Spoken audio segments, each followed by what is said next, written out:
بنعمته تتم الصالحات أشهد أن لا إله إلا الله وأشهد أن محمدا عبده ورسوله لا نبي ولا رسول بعده فقال تعالى أعوذ بالله من الشيطان الرجيم يا أيها الناس اتقوا ربكم الذي خلقكم من نفس واحدة وخلق منها زوجها وبث منهما رجالا كثيرا ونساء واتقوا الله الذي تساءلون به والأرحام إن الله كان عليكم رقيبا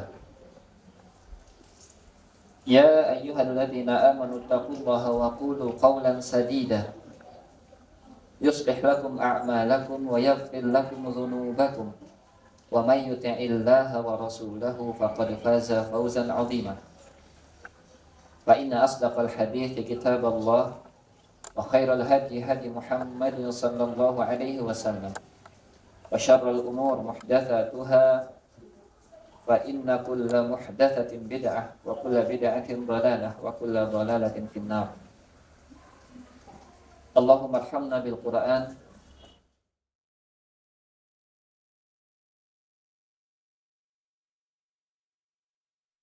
أنت خير من زكاها أنت وليها ومولاها اللهم لا سهل إلا ما جعلته سهلا وأنت تجعل الحزن إذا شئت سهلا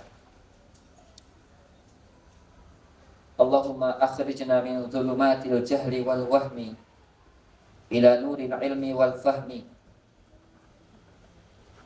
اللهم انفعنا بما علمتنا وعلمنا ما ينفعنا وزدنا علما اللهم اجعلنا من أهل الإخلاص والصدق في القول والعمل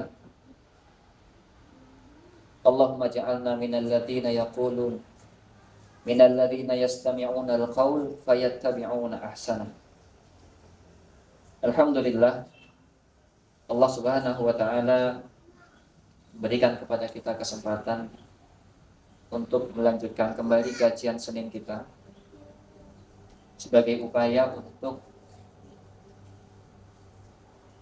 menjadi hamba-hamba Allah yang muttaqin,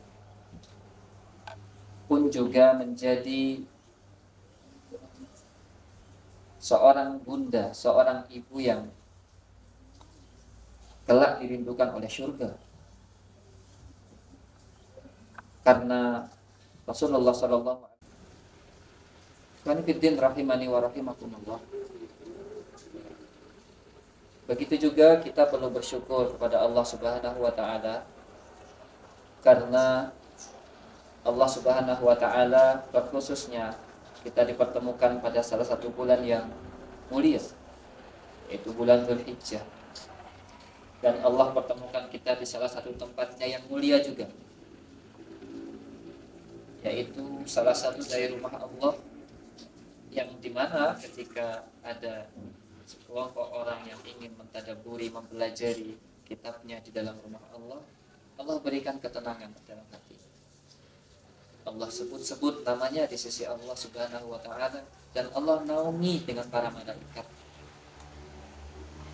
Maka marilah kita meluruskan niat kita. Kalaulah para ummahat bersungguh-sungguh untuk mengkaji ilmu dan mentadaburinya, maka kita bisa berharap besar dari negeri ini. Karena ibu adalah benihnya rumah, sedangkan rumah adalah benihnya umat ini. Makanya Imam Al-Ghazali mengatakan bahwa ketika seseorang itu rusak, tetapi dia pernah mendapatkan sentuhan yang baik dari seorang ibu, dari seorang ummi, dari seorang bunda, maka bisa jadi dia akan baik. Seorang laki-laki. Tapi bayangkan, ketika kerusakan itu terjadi pada lini wanita, ya, Maka oleh sebab itu inilah yang disasar oleh musuh-musuh Islam. Yang pertama kali dibidik oleh mereka adalah kaum wanita. Oleh sebab itu Allah Subhanahu wa taala mengatur di dalam Al-Qur'an, di dalam surah An-Nisa, kewajiban untuk mengembalikan kembali porsi semula. Sebagaimana di dalam Al-Qur'an disebutkan, ar-rijalu qawwamuna 'alan nisa bima faddalallahu ba'dahum 'ala ba'din wa bima anfaqu min amwalihim. Laki-laki itu adalah pemimpin, qawwamah. Dia seorang pemimpin yang berdiri tegak. Ya.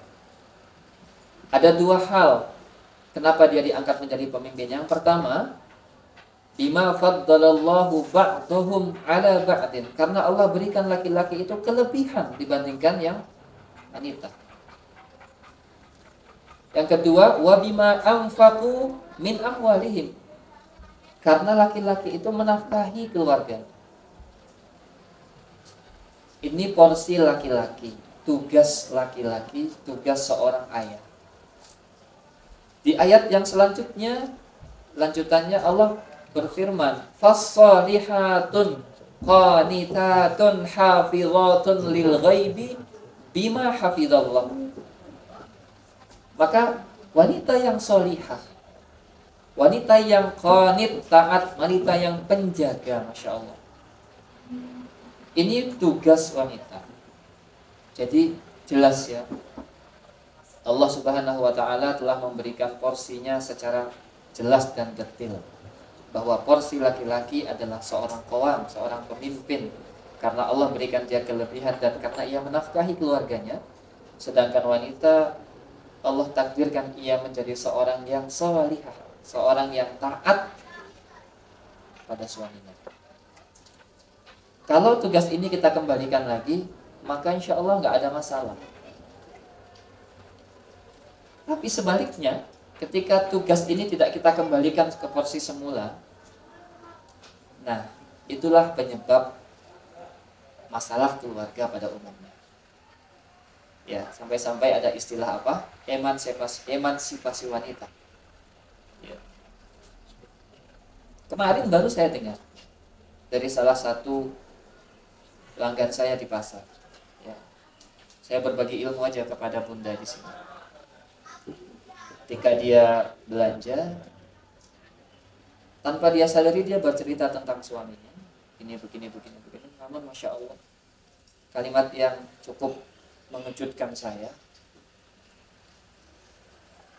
Saya aku nuntut, saya kira emansipasi wanita. Betulnya aku yang ini. Masya Allah. Ini tanpa disadari, ini sebenarnya masalah kecil yang nanti akan menjadi bom waktu pada saatnya. Kenapa ini terjadi? Karena nggak dikembalikan ke porsi semulanya. Padahal Allah Subhanahu wa taala telah menurunkan Al-Qur'an sebagai hudan, petunjuk. Oleh sebab itu, kalimat sholihat itu di dalam surah An-Nisa, saya pikir ini sudah menjadi kalimat yang cukup mafhum di antara kita. Ya. Kalau di awal tadi Allah berfirman tentang laki-laki itu Allah berikan kelebihan, keutamaan. Kemudian yang kedua, Allah berikan dia kemampuan untuk memberikan nafkah. Maka wanita salihah itu, kita paham berarti ya tugasnya. Ketika kita melihat ternyata suami kita tidak sekuat yang lain, tidak sefadl yang lain, bima faddalallahu ba'dahum 'ala ba'din, wanita salihah pasti akan berlapang dada. Ya. Begitu juga dengan anfaku. Demikian juga dengan infak yang sebenarnya suami keluarga.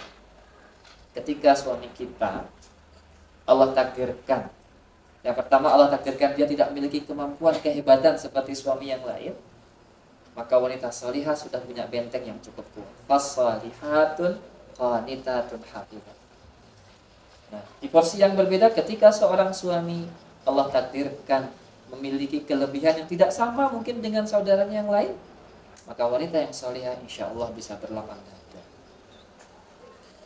Maka oleh sebab itu, mari kita kembali kepada Al-Quran sebagai petunjuk bagi kita, terlebih ketika Allah Subhanahu wa Ta'ala jadikan di dalam Al-Quran itu surah-surah yang dalam Al-Quran itu menjelaskan tentang makna surah itu. Ya, di dalam Al-Quran ada 114 surah. Ternyata ada 2 surah, kalau Bunda mau tahu. Ada 2 surah yang sebenarnya Allah tidak sebutkan judulnya di dalam maknanya, di dalam ayatnya, yaitu surah Al-Fatihah dan surah Al-Ikhlas. Ya. Tapi ketika kita bicara tentang surah Al-Baqarah, Allah berkisah tentang sapi di situ. Ketika Allah menuturkan tentang surah Ali Imran, keluarga Imran, Allah berbicara banyak tentang keluarga Imran. Ketika Allah turunkan surah Maryam, bicaranya banyak tentang Maryam. Ketika Allah Subhanahu wa Ta'ala menurunkan surah Ibrahim, pun Allah bertutur banyak tentang keluarga Ibrahim alaihissalam. Tapi di dalam surah Al-Fatihah dan surah Al-Ikhlas, Bunda tidak melihat kalimat Al-Fatihah di dalam ayat itu, dan tidak menemukan kalimat Al-Ikhlas di dalam surah Al-Ahad. Nah, itu hikmahnya besar ya, sangat besar hikmahnya yang dihadirkan oleh Allah. Maka oleh sebab itu gambaran jelas buat kita bahwa kalau ingin belajar tentang sosok ayah, belajarlah dari Nabiullah Ibrahim alaihissalam. Para umat yang dirahmati Allah Subhanahu wa Ta'ala, pada Senin yang lalu kita telah mentadaburi tentang ayat dari surah Ibrahim, ayat ke-35 sampai ke ayat 41, di mana di situ Allah Subhanahu wa Ta'ala menjelaskan dengan detail akan doa-doa Nabiullah Ibrahim alaihissalam,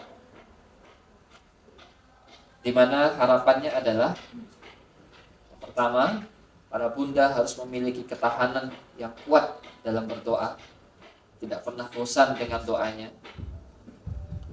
Ya. Demikian juga kita selayaknya harus melibatkan keluarga kita di dalam doa-doa kita.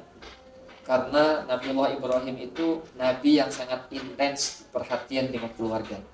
Kalau bunda mau tadabbur, perhatikan kan? Nabiullah Ibrahim adalah sosok ayah yang sangat perhatian dengan keluarganya. Bahkan dia tidak pernah melepaskan kalimat dzurriyyah dalam doa-doanya.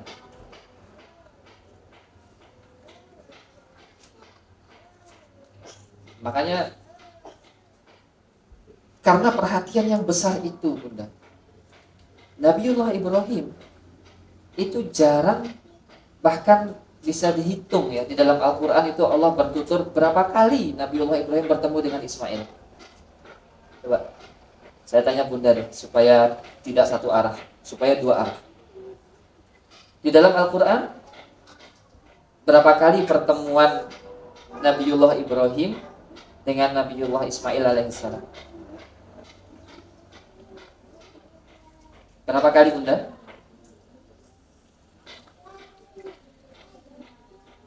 Masa saya kasih PR kayak Ustaz Wiwit?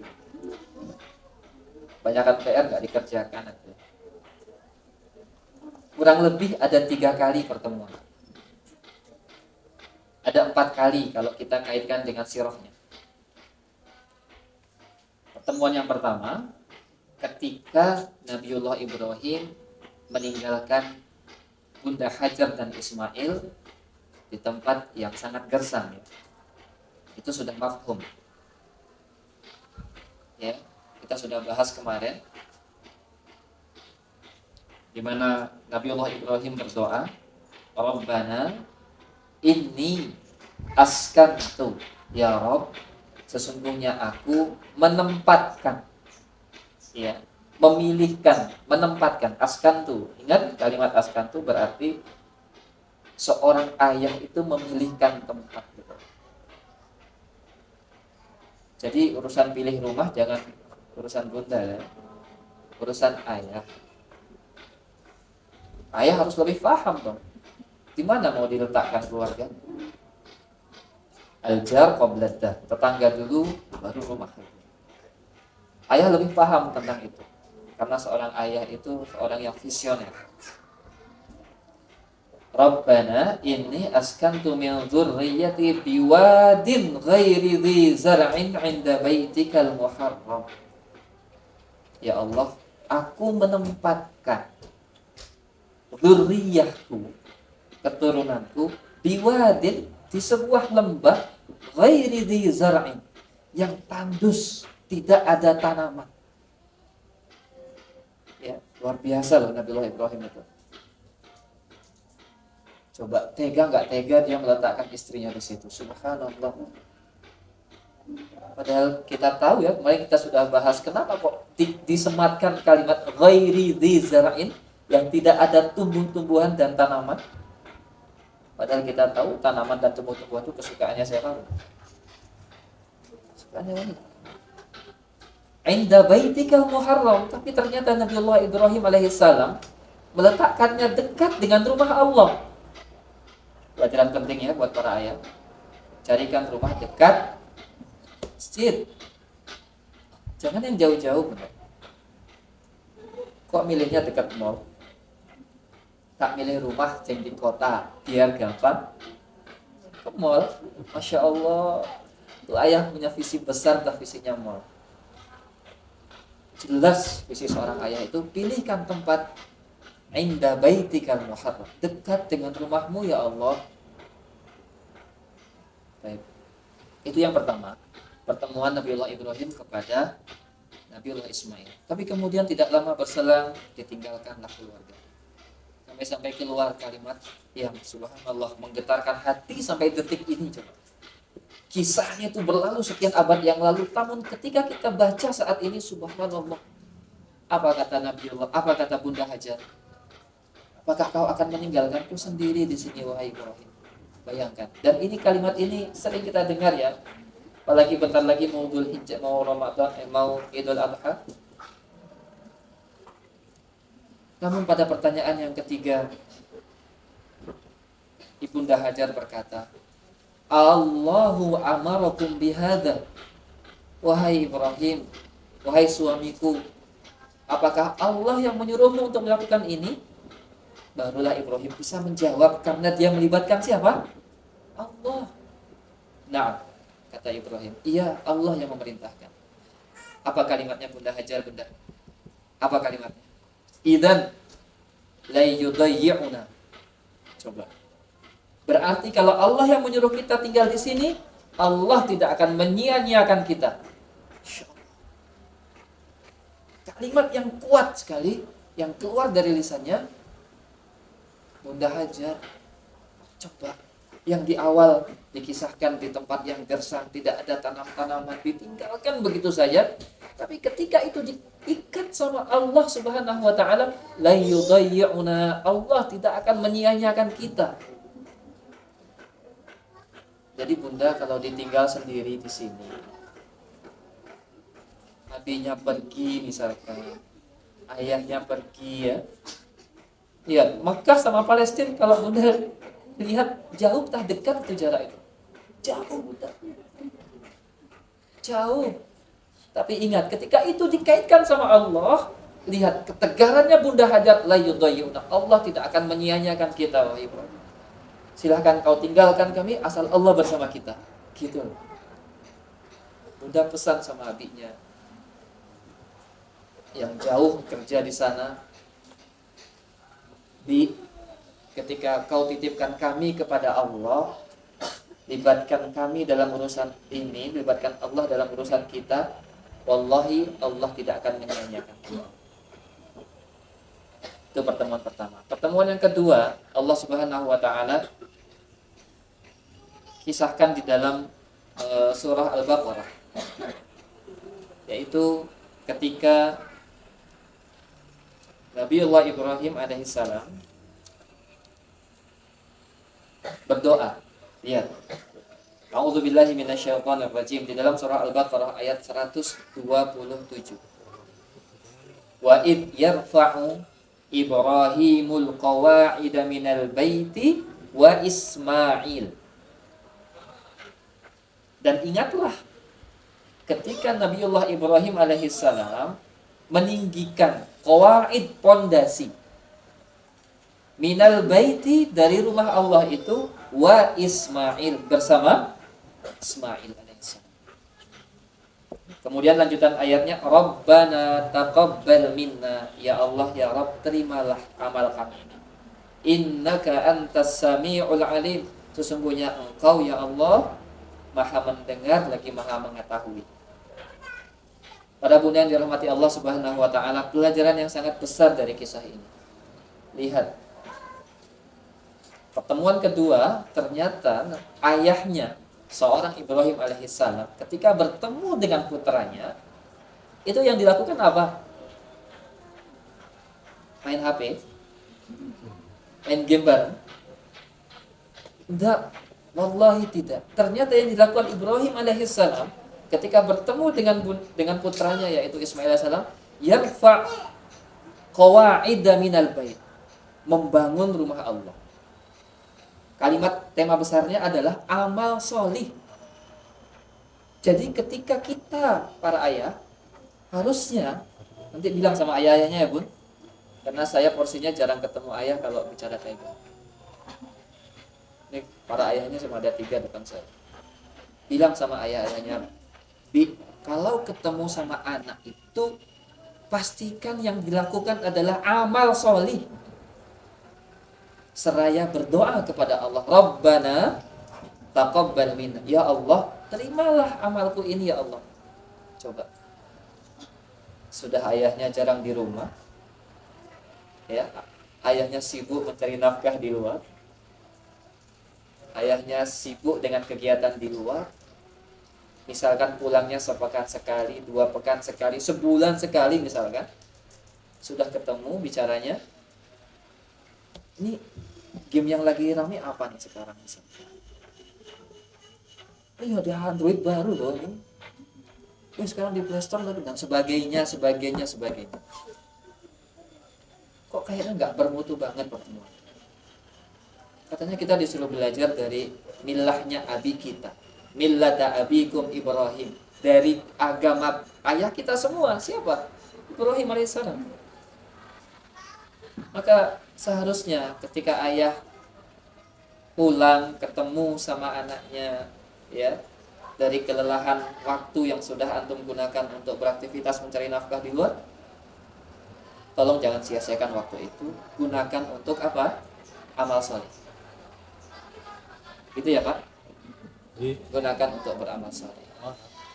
Pulang, ajak amal soleh. Apa itu? Misalkan, Yobi, ayo nak kita duha dulu bareng dah. Ayo nak kita, Abi ada beli makanan sedikit, kita bagi ke sini dan sebagainya. Yuk kita silaturahim ke tempat keluarga. Yuk kita ke tempat mbah misalnya. Dan seterusnya. Amal soleh, itu tema besarnya.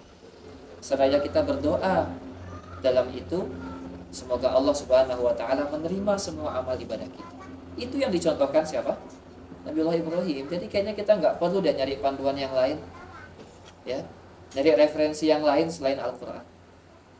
Itu pertemuan Ibrahim yang kedua dengan Nabiullah Ismail. Pertemuan Nabiullah Ibrahim yang ketiga yaitu ketika Nabiullah Ibrahim alaihissalam bertutur kepada putranya yaitu Ismail yang diperintahkan untuk menyembelihnya. A'udzubillahi minasyaitonirrajim.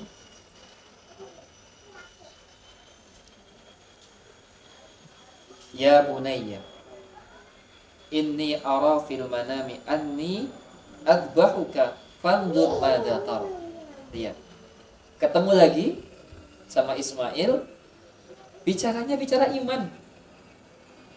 Wahai anakku, sesungguhnya aku melihat dalam mimpiku aku menyembelihmu.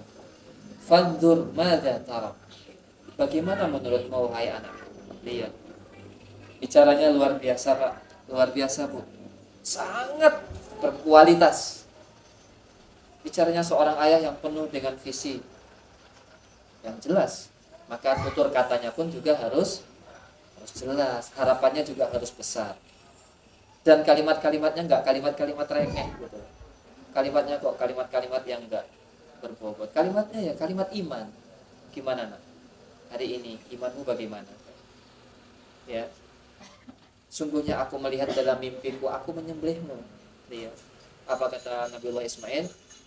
Ya'mal ya abatif alma tu'mar. Kerjakan wahai abiku, kerjakan wahai ayahku. Satajiduni insyaallah minas sabirin. Kau akan mendapati aku adalah orang-orang yang sabar. Lihat. Luar biasa Ibrahim itu. Ibrahim itu meninggalkan sendiri loh anaknya. Datang-datang solih. Gimana itu? Abi, Umi, Abi. Ini antum komplit loh berdua. Anaknya 2. Suami istri bareng. Ya kan? Lihat Ibrahim alaihissalam, Masya Allah. Ditinggal istrinya, ditinggal anaknya. Dia balik ke Palestina. Ya. Balik ke Syam, balik ke Palestina. Kemudian bareng datang udah besar. Sudah jadi solih coba. Berarti Bunda, ada hal besar yang didapatkan dari kisah ini. Dan kalau antum cari di dalam Al-Quran, Allah nggak bertutur loh tentang Hajar. Hah? Ada nggak Allah eksplisitkan kalimatnya Hajar di dalam Al-Quran? Tak ada. Coba. Ditinggal pulang abinya, ketemu sudah jadi anak soleh. Dan yang sering disebut siapa? Abinya tahu abinya? Abinya, enak jadi abi ya. Kayaknya kalau anaknya soleh kenalin abinya siapa gitu. Masya Allah. Tapi kalau anaknya ternyata nggak soleh, abinya gimana? Ya, sama Bunda. Sekarang kalau anaknya menang gitu kan, wah lomba tahfidznya juga. Yang dipanggil siapa? Abinya. Muhammad Wildan bin Zikri, yang disematkan kalimat abinya. Masya Allah ya Abi. Jadi antum harusnya tidak menyia-nyiakan waktu yang Allah berikan kepada antum. Tapi mari kita belajar dari keluarga Ibrahim.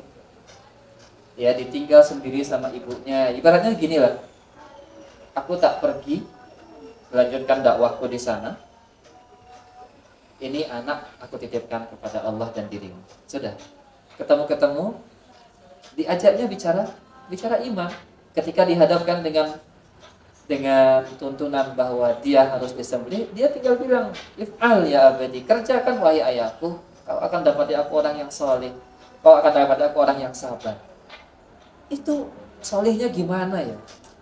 Ketemunya jarang tapi Masya Allah. Ya, jadi para bunda, antum yang kuat ya. Double, stok sabarnya harus banyak.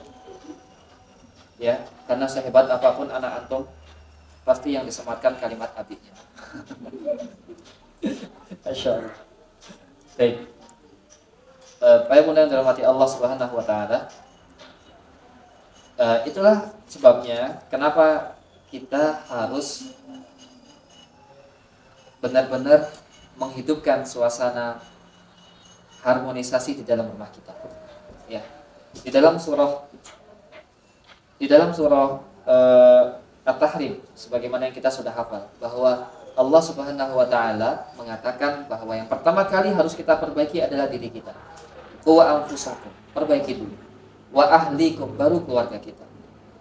Karena mustahil ketika kita membangun sebuah peradaban dalam rumah tangga, ternyata diri kita masih pincang, belum maksimal.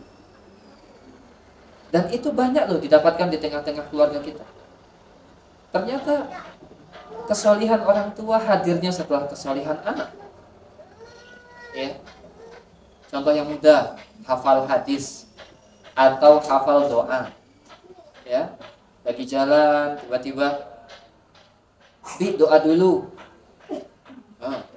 Doanya gimana? Doanya, oh ya ini doanya gitu. Bukan itu Bi, yang lain. Yang ini loh Bi, doanya. Wah, Abi belum hafal. Tar, Abi tak browsing dulu, tak googling dulu. Tak tanya sama Mbah Google dulu. Ketemu doanya. Ini ya doanya. Iya Bi itu, Masya Allah. Nah, terkadang kesolihan kita hadirnya setelah kesolihan anak-anak kita. Padahal kalau Bunda mau lihat bagaimana kisahnya Ibrahim, yang solih siapa dulu Bunda? Yang solih abi uminya dulu. Yang solih kita dulu. Itulah sering saya berpesan kepada para orang tua, antum jangan terlalu banyak menuntut anak. Anak antum duduk anteng dari jam sekian sampai jam sekian, puasa bulan ini tuh Masya Allah. Jempolnya berapa? Antum kasih 4 kurang ya, Fih? Coba. Jangan terlalu banyak lah. Lihat upaya yang mereka hadirkan. Besarkan jiwa mereka. Supaya hidupkan kalimat-kalimat peradaban itu dalam rumah. Nah, pemimpin itu harus kuat. Nah, puasa itu bagian dari melatih kesabaran dalam diri kita. Karena seorang pemimpin harus bersabar. Ya. Hidupkan kalimat-kalimat itu, jangan yang dihidupkan kalimat remeh gitu loh. Masya Allah. Bicara kok gak lebih dari urusan perut. Hari ini mau masak apa? Hah? Hari ini mau makan apa? Dan sebagainya kalimat kayaknya kok Masya Allah jauh dari kalimat-kalimat yang sudah pernah diajarkan oleh Nabi Allah Ibrahim AS. Bulan dirahmati Allah Subhanahu Wa Taala. Makanya investasi yang termahal yang kita miliki adalah anak. Itulah yang sebenarnya didoakan oleh Nabi Allah Zakaria alaihissalam. Ya, kita belajar dari kisah Nabi Allah Zakaria. Allah Subhanahu Wa Taala sebutkan di dalam surah Ali Imran. Di dalam Al-Quran, Nabiullah Zakaria bertutur meminta doa agar diberikan keturunan itu dalam 3 kalimat. Yang pertama, Allah Subhanahu Wa Taala mengabadikan di dalam surah Ali Imran di ayat yang ke-38. A'udzu billahi minasyaitonir rajim. Hunalika da'a Zakaria rabbah. Di sanalah Zakaria berdoa kepada Rabb-Nya. Qala rabbi habli min ladunka dzurriyyatan thayyibah.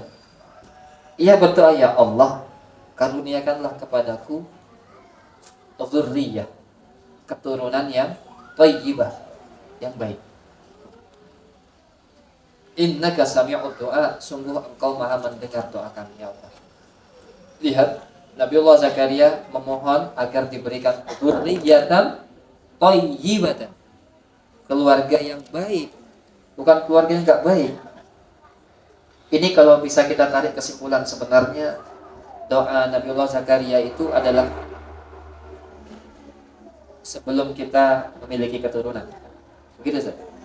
Karena pada akhirnya nanti Nabiullah Zakaria berikan, Nabi Allah Subhanahu Wa Taala mengkaruniakan seorang anak yang bernama siapa?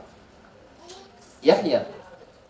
Ya, Yahya seorang anak yang subhanallah luar biasa. Ya, dia dikatakan anak yang sangat lembut, anak yang sangat berbakti, anak yang sangat taat kepada orang tuanya. Itu ternyata hadir dari doa ayahnya. Ya Allah, karuniakanlah kepadaku keluarga yang thayyibah. Ternyata Allah ijabah doa itu. Berarti ini sebelum punya anak ya. Sebelum Allah karuniakan anak. Maka besok kalau ayah bunda ini mau mantu, bilang sama anaknya. Atau yang sudah punya mantu, atau yang mau mantu, bilang sama anak. Nah, doa sama Allah layaknya Nabiullah Zakaria berdoa kepada Allah. Apa itu doanya? Minta sama Allah agar Allah berikan dzurriyyatan thayyibatan, keluarga keturunan yang baik.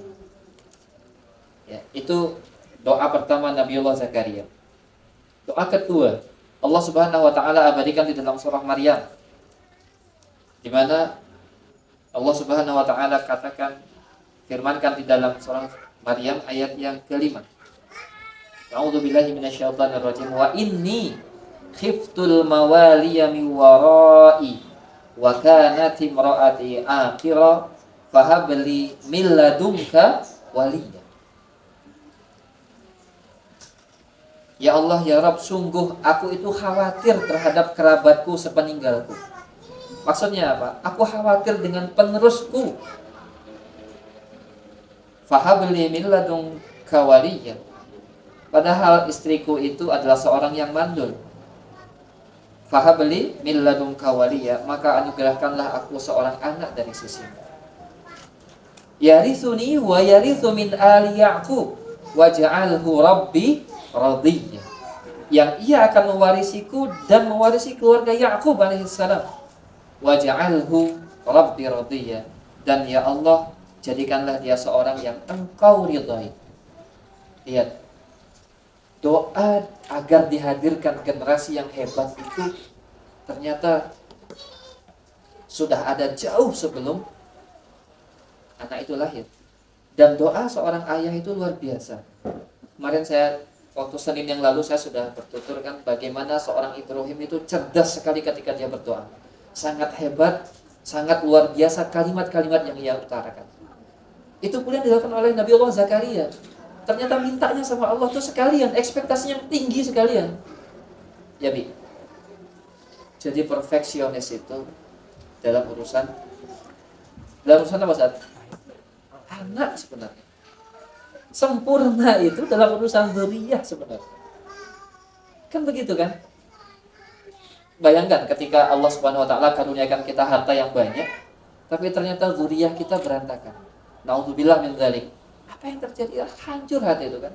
Tidak ada harapan.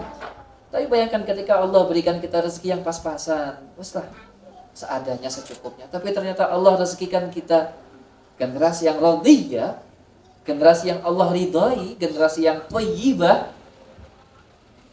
Ya Allah ya Rabbi, rasanya subhanallah. Ya. Itu doa Nabiullah Zakaria ketika ia berharap. Tapi perlu kita garis bawahi lanjutan ayatnya di ayat yang ke-6 itu. Yarithuni wa yarithu min ali Ya'qub.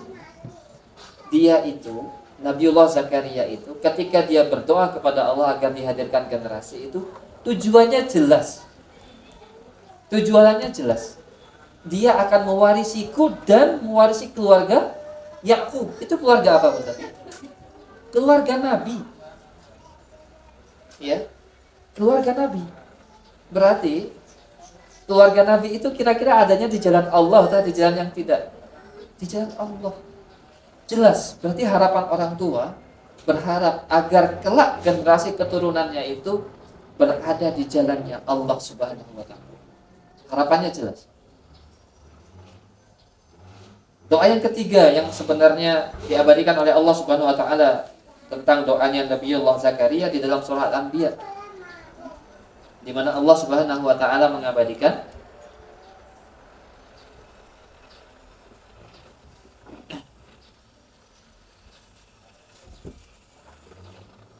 wa Zakaria idh nada rabbahu rabbi la tadharni fardan wa anta khairul warithin. Ketika Nabiullah Zakaria berdoa, ya Rabb, jangan engkau tinggalkan aku sendiri, dan engkau adalah sebaik-baik pewaris. Coba. Jadi pada bulan yang dirahmati Allah Subhanahu wa taala, kalau bicara tentang investasi, ya, berbicara tentang investasi, selain kita investasinya itu adalah investasi yang bentuknya harta. Sekarang kan lagi rame nih. Investasi apa? Dinar. Oh, lagi rame nih. Investasinya dinar. Investasinya dirham. Ya, ini saya coba ketengahkan karena apa? Karena ini lagi ramai di tengah-tengah kita. Agar kita terbuka, atau mata kita terbuka, hati kita terbuka, bahwa sebenarnya bunda yang dirahmati Allah Subhanahu wa taala, investasi kita yang lain yang sebenarnya sering kali diucapkan dan dibahas di dalam Al-Qur'an adalah keluarga. Ya, investasi yang benar itu adalah salah satunya keluarga, anak. Kalau ternyata antum itu bersikeras, bersungguh-sungguh di dalam membahas investasi dunia kita, emas, tanah, rumah, dan sebagainya, tapi tolong untuk urusan kuliah ini, keluarga ini, anak ini, antum harus lebih daripada itu. Karena dialah yang akan kekal. Yang tadi di awal saya sampaikan bahwa ada nanti kelak di surga, ternyata Allah angkat dua orang tua yang hebat, yang Allah muliakan. Ternyata ia bertanya kepada Allah, ya Allah, kenapa? Ini karena istighfar anakmu. Anak lagi, ya kan? Orang tua enak aja, Pak, ya?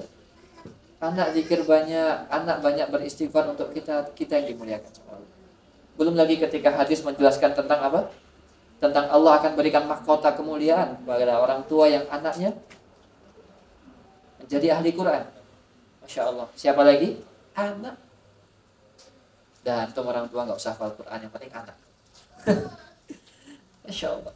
Oleh sebab itu, para ayah, para bunda, tolong perhatikan bahwa sebenarnya kita tuh dituntut nggak boleh cuek sama keluarga kita. Nggak boleh nggak peduli, harus peduli. Dan ini harus dicatat oleh para ayah. Harus peduli.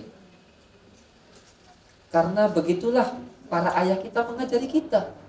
Begitulah Nabiullah Ibrahim mengajari kita. Begitulah Nabiullah Zakaria mengajari kita bahwa kita nggak boleh merem dengan keluarga kita. Nggak boleh merem dengan keturunan kita. Jangan-jangan waktu kita habis lebih banyak mikirin usaha dunia kita daripada mikirkan generasi kita. Ya.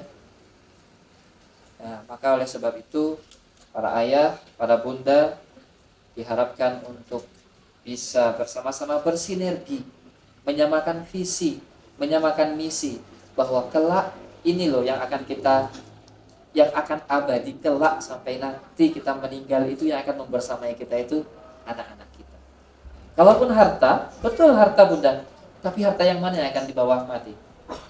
Harta yang kita sedekahkan. Itu kan sebenarnya Rasulullah SAW katakan, rezeki itu kan yang kita makan, ya, kemudian hilang begitu saja, jadi kotoran. Kemudian rezeki itu yang kita pakai, fa'ablaita, begitu kan, dan usang, sudah nggak bisa kepakai lagi. Ya, kemudian rezeki itu adalah harta, fa'abqaita, kata Rasulullah, dan harta itu yang akan kekal abadi bersama kita. Paham? Antum makan, selesai sudah. Buktinya antum nanti siang makan lagi. Yang tadi pagi ternyata masih kurang, ya. Pakaian, apalagi sekarang banyak online shop. Ya, pakaian banyak, ratusan ribuan produksinya. Bahkan tadi malam saya diceritain sama istri saya, itu produk apa itu? Gamis itu katanya keluarnya ribuan. Masya Allah, saya geleng-geleng. Yang pakai siapa ya? Ribuan semua. Kalau yang masih ratusan, wah itu masih ratusan. Ternyata ada yang ribuan ternyata. Masya Allah, ya Rabbi ya Karim. Itu yang pakai siapa? Ketahuilah, itu usang nanti. Fa'ablaita, itu nanti akan usang, udah. Ternyata warnanya sudah jadul, butek, ganti lagi. Ya, kalau nggak ganti, sepi online shopnya. Masya Allah. Ganti baru lagi. Ya, kalau pakai yang apa, tembel-tembel gitu, yang sudah sobek dijahit-jahit, oh jangan gue sini ganti. Insya Allah. Sampai ada wardrobe-nya segala. Kemudian ternyata rezeki itu yang ketiga, yang kalau kita pahami, wa mata saddaqta, dan apa yang kau sedekahkan dari hartamu, fa abqaita, itulah yang akan kekal membersamaimu. Ya, jadi harta pun bisa jadi investasi kita, tapi harta yang kita sedekahkan, harta yang kita tinggal mati, yang masih dijual sama karyawan kita di toko itu, yang masih dilanjutkan sama anak kita, itu belum jadi harta kita sebenarnya, harta anak kita. Tapi wa mata saddaqta, yang engkau sedekahkan, maka itu akan kekal membersamai kita. Itu rezeki. Begitu juga anak dan zuriyah. Anak yang solih, anak yang senantiasa beristighfar untuk diri kita, anak yang thayyibah, anak yang bir, anak yang senantiasa berbakti kepada kita, itulah sebenarnya investasi yang sesungguhnya. Karena kalau antum tadabburi surah Ibrahim itu, Masya Allah, udah, itu tamparan keras buat para ayah pokoknya. Gimana caranya mendidik generasi itu solih, Nabiullah Ibrahim nggak bersamai. Bisa Pak? Tapi Ikli bisa. Nggak usah dibersamai tuh Wildan sama Nuna. Kasih ke uminya. Tapi ternyata setelah sekian tahun atau pulang lihat Wildan terus Masya Allah. Ya, jangan kebalik nanti nanya anaknya, ini siapa Mi? Enggak. Ya, karena saya ada cerita kayak gitu Pak. Jadi adiknya tugas jauh di sana, ibunya dipulangkan, kelahiran anaknya dia nggak tahu, tidak dia bersamai. Dia pulang anaknya udah besar, ya. Ternyata sampai di rumah nggak mau dekat sama adiknya, menjauh dekatnya sama uminya. Seakan anak itu ingin bilang sama uminya, siapa itu? Siapa itu Bun? Kok tiba-tiba orang itu datang tiba-tiba ingin memelukku, siapa? Beda sama Nabiullah Ibrahim ya. Lama ditinggalkan, ternyata pulang-pulang mau disembelih. Anaknya bilang, lakukan wahai ayah, kau akan dapati aku jadi orang-orang yang sabar. Masya Allah. Itu kalau bundanya tidak sehebat Hajar itu nggak jadi. Ya, maka kira-kira tugasnya berat siapa? Beratan Abi Tahumi. Ya, jadi para bunda, belajarlah dari Hajar. Belajarlah dari Hajar alaihissalam, di mana ia mampu mencetak generasi yang luar biasa. Dan dia rela namanya tidak disebut di dalam Al-Quran. Tapi ternyata kisah itu luar biasa menggetarkan hati kita. Harusnya ini pelajaran yang besar buat kita. Demikian yang ingin saya sampaikan. Ya, semoga yang sedikit ini mampu meluruskan saya. Karena saya adalah orang yang harus banyak dibimbing. Fakir ilallah. Dan memang sepantasnya saya belum layak untuk bicara di hadapan para bunda yang solihah. Ya, bisa jadi kalau saya dihadapkan sama ujian yang antum rasakan, saya tidak siap. Ya, jadi semoga ilmu yang disampaikan ini pertama kali bermanfaat buat saya dulu, baru kemudian kepada ikhwas sekalian, karena sangat berat melaksanakan. Ya, begitu juga oleh DKM. Hati-hati kalau memilih pemateri. Jangan-jangan antum salah milih saya. Baik, saya mohon maaf atas segala kekhilafan. Mari kita akhiri dengan kafaratul majlis. Alhamdulillahirabbil alamin. Subhanallah. Alhamdulillah asyhadu an la ilaha illa anta astaghfiruka wa atubu ilaik. Wallahul muwaffiq ila aqwamit thoriq. Assalamualaikum warahmatullahi wabarakatuh.